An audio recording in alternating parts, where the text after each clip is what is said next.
সত্যি যদি কেউ নিজের মেধায় চাকরি পেয়ে থাকেন আর অন্য কেউ দুর্নীতি করেছে বলে তার চাকরি চলে যায়, তবে কেমন লাগে একবার ভেবে দেখুন।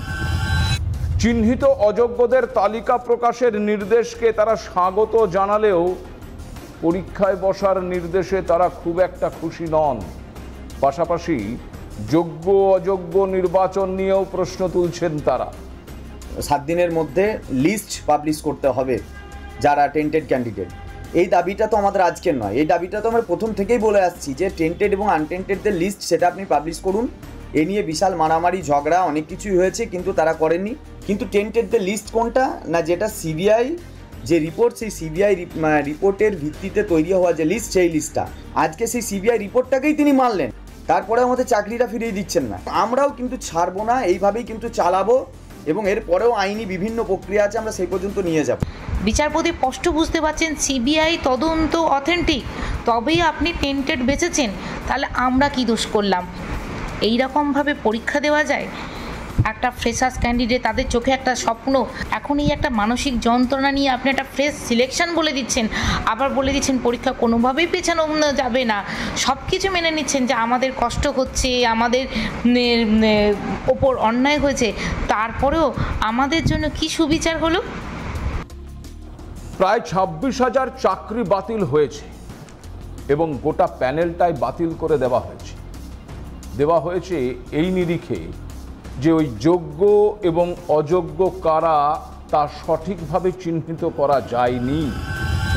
ওই যে প্রায় 2000-এর একটি সংখ্যা যাদেরকে চিহ্নিত অযোগ্য বলা হচ্ছে, এই সংখ্যাটা পাওয়া গেছে সিবিআই যে তথ্য প্রদান করেছে সেই তথ্য প্রদানের ওপর থেকে। এবার এই চাকরিহারারা যেটা বলছেন যে এই অযোগ্যদের তালিকা প্রকাশ হয়ে গেলেই বাকিটা যোগ্য, তেমনটা কিন্তু আদালত মনে করছে না। অর্থাৎ তাদেরকে যোগ্য বলা কখনোই হয়নি, বরং বলা হয়েছে অযোগ্য নয়। তার মধ্যে অর্থাৎ যে সংখ্যাটা এই 2000 একেবারে নির্দিষ্ট চিহ্নিত অযোগ্য বাদ দিলে যে সংখ্যাটা থাকে, সেই সংখ্যাটা পুরোটাই যে যোগ্য তা কিন্তু নয়। তার কারণ এর মধ্যেও অযোগ্য ঢুকে আছে যাদেরকে চিহ্নিত করা যায়নি। ফলে এই সরলীকরণে যদি আমরা আসি, অর্থাৎ ওই প্রায় 2000 যে একেবারে চিহ্নিত অযোগ্য রয়েছে তাদের নাম প্রকাশ হয়ে গেলেই বাকি যারা রয়ে গেল তারাই যোগ্য, এমনটা নয়। যদি এমনটা হতো তাহলে তো সেটা আগেই প্রকাশিত হতো। খুব স্বাভাবিকভাবেই এখানেও একটা লড়াই চালিয়ে যাবার কথা বলছেন ওই অযোগ্য নয় চাকরিহারা যারা, তারা আসলে তাদের বক্তব্য অনুসারে এই মুহূর্তে তারা পরীক্ষায় বসার মতন মানসিক অবস্থাতেই নেই। আবার পরীক্ষায় বসলেই যে তারা পাশ করবেন সে বিষয়েও তারা খুব একটা নিশ্চিত নন। আগামী 31শে ডিসেম্বর পর্যন্ত তারা ক্লাসে যাচ্ছেন ঠিকই, বেতনও পাচ্ছেন ঠিকই, কিন্তু কি হবে যদি তারা পরীক্ষায় না বসেন? খুব স্বাভাবিকভাবেই 31শে জানুয়ারির পর তারা আর স্কুলে যেতে পারবেন না। খুব স্বাভাবিকভাবেই যে পরীক্ষাটা হবে ওই আগামী 7 তারিখ এবং 14 তারিখ, সেই পরীক্ষার পর নতুন একটা প্যানেল প্রকাশ করা হবে। সেই নতুন প্যানেলে যাদের নাম থাকবে তারাই এই চাকরিতে যোগ দেবেন।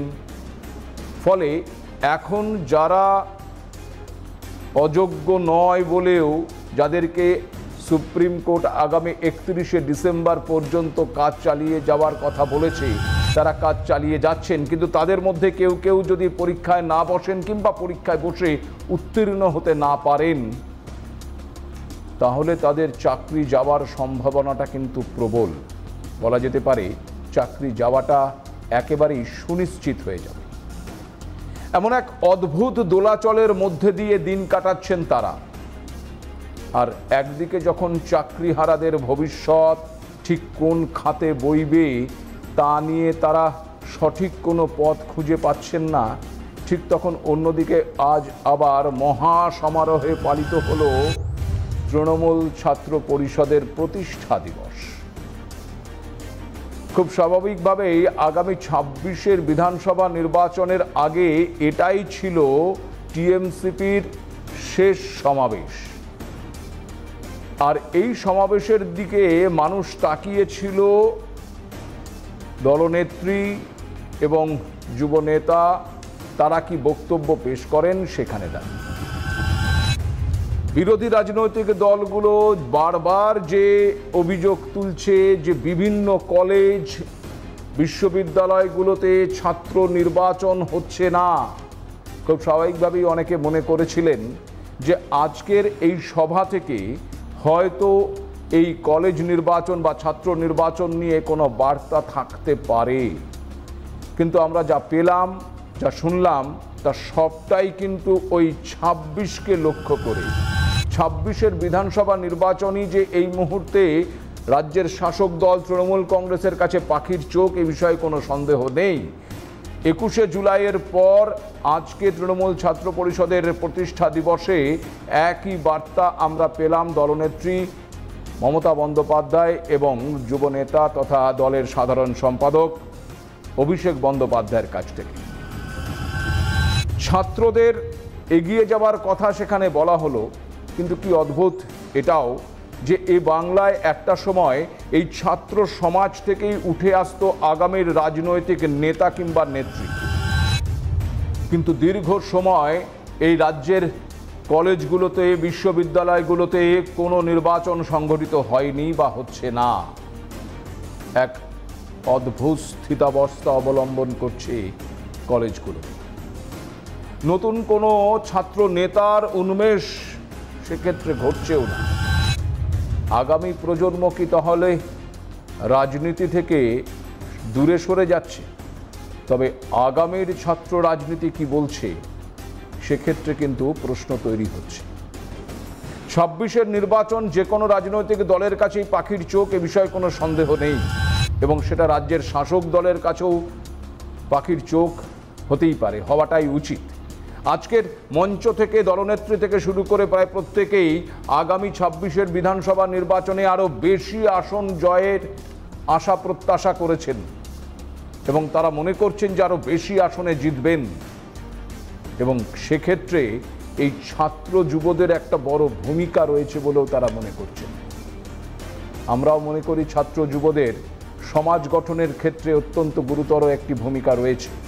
তবে সেই ভূমিকা ত্বরান্বিত না হতে পারলে, সেই ভূমিকা যদি সঠিকভাবে পরিচালিত না হয়, সেই জন্য যদি কোনো বিশ্ববিদ্যালয় কলেজগুলোতে নিরন্তর একটা স্থিতাবস্থা বজায় থাকে, নির্বাচন সংগঠিত না হয়, তাহলে নতুন নতুন মুখ আমাদের সামনে আসবে না। ফলে কোনো একটা সময় গিয়ে আমাদের রাজনীতিতে সঠিক ব্যক্তিরও অভাব বোধ হবে। আমরা চাইব ছাত্র রাজনীতি এ বাংলা ভারতবর্ষকে পথ দেখিয়েছে। এই রাজ্যের ছাত্র রাজনীতি আবার মূল স্রোতে ফিরে আসুক, আবার আগামী প্রজন্ম এই ছাত্র রাজনীতির মধ্যে দিয়ে আমাদের সামনে কিছু মানুষ উঠে আসুক যারা আগামী প্রজন্মকে পথ দেখাবে। আর ওই অযোগ্য নয় চাকরিহারারা যারা অনিশ্চয়তার মধ্যে দিয়ে দিন কাটাচ্ছেন, আমি জানি না তাদের সঠিক পথ তারা কিভাবে পাবেন, আইনের পথ ধরে পাবেন না পরীক্ষার পথ ধরে পাবেন। কিন্তু আপাত দৃষ্টিতে আগামী 7 এবং 14 তারিখ যে পরীক্ষা সংগঠিত হচ্ছে, সেখানে যদি তারা না বসেন, পরবর্তী লড়াই যে তাদের আরো কঠিন হবে